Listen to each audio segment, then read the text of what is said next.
अस्सलाम वालेकुम, मेरा नाम है ज़ीशान उस्मानी। आज हम बात करेंगे अक़ीदत और कैरियर के ऊपर। ये एक बड़ा ही यूनिक किस्म का प्रॉब्लम है जो हमें पाकिस्तान में नज़र आता है और दुनिया में शायद ही कहीं नज़र आता हो। इंडिया में भी नज़र आता है, बाकी ज़्यादा मुल्कों में नज़र नहीं आता। इंडिया, पाकिस्तान, बांग्लादेश में नज़र आता है। अच्छा, इसमें होता ये है कि आप किसी शख्स के एहसान तले दबे हुए होते हैं। अब आपका उससे रिश्ता हो जाता है अक़ीदत का, सआदतमंदी का। अब उस चक्कर में आप अपने कैरियर का बेड़ा गर्क कर लेते हैं। सर जी, मैं अपने शेख साहब के पास गया था और शेख साहब से मैंने पूछा कि मैंने बैचलर्स कर लिया है कंप्यूटर साइंस में, मैं लाख 1.5 लाख की जॉब कर रहा हूँ और मास्टर्स की स्कॉलरशिप मिल गई है अमेरिका से, वहाँ जाना चाहिए। तो मुझे मेरे हज़रत ने बोला कि नहीं, आप ज़िंदगी में कभी बाहर ना निकलें, कुफ़ार के मुल्क में ना जाएँ, आप यहीं पर रहिए। अच्छा जी, मना हो गया। अब मैं सर जी पढ़ने के लिए जा नहीं सकता बिकॉज शेख ने मना कर दिया है। उन्होंने बोला मास्टर्स की पीएचडी की भी ज़रूरत नहीं है, बस बैचलर्स कर लिया बहुत है, 2 वक्त की रोटी मिल जाती है, अल्लाह अल्लाह करो। अच्छा ठीक है, बात सही है। जो शेख साहब ने जिन्होंने मना किया है ना, इंटरेस्टिंग बात यह है कि साल में उनकी 20 दौरे होते हैं मुल्क से बाहर के। कभी वो ज़िम्बाब्वे में होते हैं, कभी वो अफ्रीका में होते हैं, कभी वो अमेरिका में होते हैं, कभी यूके में होते हैं, कभी कनाडा में होते हैं। तो जिस गरीब बच्चे को मना कर रहे हैं तो कम से कम वो काम खुद भी तो करो ना। खुद तो आप पूरी दुनिया घूम रहे हो। आपकी मस्जिद का 80% चंदा जो आता है बाहर से आता है। हर तीसरे दिन आपने कोई ना कोई वीडियो रिलीज़ की हुई होती है बाहर वालों के लिए, भाई चंदा दे दो, अभी हम कब्रिस्तान बना रहे हैं, अभी हम फ़लाँ चीज़ बना रहे हैं, अभी हम फ़लाँ चीज़ बना रहे हैं, अभी हम फ़लाँ चीज़ बना रहे हैं। उस गरीब बच्चे का क्या मुसीबत है, उसको क्यों रोक लेते हो? लेकिन हम अक़ीदत के अंदर आके नहीं करते। सर जी, मैं ना अपने मामू के पास काम करता हूँ और उनकी दुकान के ऊपर वालिद साहब का इंतकाल हो गया था, फिर हमें मामू ने ही पाला है। अब वो मैं पढ़ने के लिए मैंने पढ़ा भी है, डिग्री भी मेरे पास है, मास्टर्स भी, लेकिन उन्होंने मुझे परचून की शॉप पे बिठाया हुआ है। अब मैं बोल नहीं सकता बिकॉज मैं उनके एहसान तले दबा हुआ हूँ। ठीक है भैया, एहसान कर लिया, सब कुछ कर लिया, तो अब ज़र खरीद गुलाम तो नहीं हो गए ना, उनके स्लेव तो नहीं हो गए ना कि मास्टर्स करने के बाद आप 15,000 रुपये महीना पे लगे हुए और अगले 30 साल तक उससे बाहर निकलने का आपका इरादा कोई नहीं है।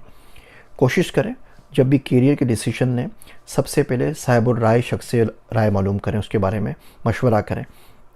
मुल्क से बाहर जाना है, उस बंदे से बात करें ना जो जा चुका हो, जाके आ चुका हो, पढ़ चुका हो।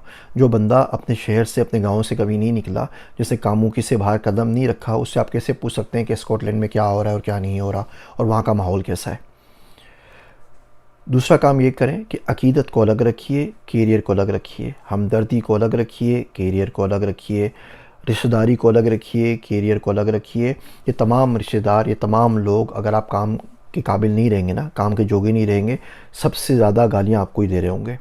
माँ बाप भी भैया आजकल सस्ते में नहीं छूटते, उनकी भी डिमांड होती है। बुढ़ापे में उनको बहुत कुछ करके देना होता है, 100 शादियाँ अटेंड करनी होती हैं, उनको गिफ्ट भी देने होते हैं, सारे काम करने होते हैं। इसके लिए पैसा चाहिए होता है। पैसा कमाने के लिए आपको पढ़ना भी होता है, अच्छी जॉब भी करनी होती है, टाइम भी बाहर गुजारना पड़ता है, सारे काम करने पड़ते हैं।